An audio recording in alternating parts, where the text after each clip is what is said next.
We are already familiar with exponents, in which we write large numbers in terms of power.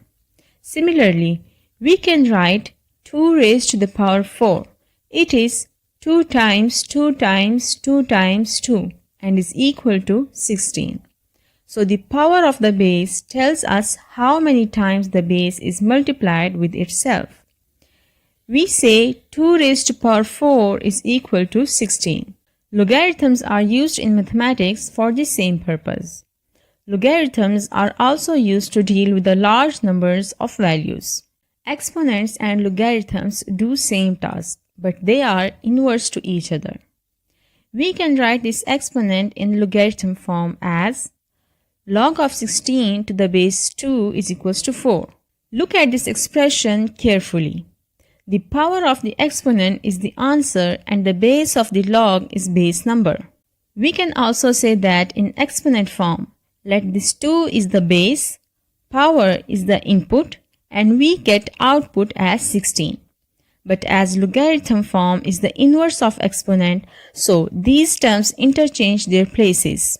The base term will be the base of the log, the output of the exponent will becomes input for the log, and this input of the exponent will becomes output for the log. Isn't that simple? Let's look at an interesting problem. Log of 81 to the base 3 is equals to x. What is the value of x? To get the answer, let's write this log form into exponential form. The base of log will be the base number, this input will becomes output, and the output x will becomes input. Now this asks us, 3 raised to what power gives us 81? Multiplying 3 to itself to see when 81 will comes. 3 multiplying 4 times to itself gives 81. So 3 to the power 4 will equals to 81. It gives the value of x is equals to 4. Let me give you some more examples. Log of 64 to the base 4 is equals to y. Log of 1 to the base 5 is equals to x. First, we will write it in exponential form. 4 raised to what power is equals to 64. And we know that 4 raised to power 3 is 64. So y is equals to 3.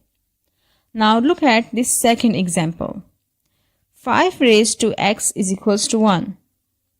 Here, we use a property of exponents according to which any non-zero number raised to 0 will result 1. Hence, 5 raised to 0 is 1, so x is equals to 0. If you have any questions, please feel free to ask me in the comments. I will answer in the upcoming videos. If you like the video, please like and subscribe.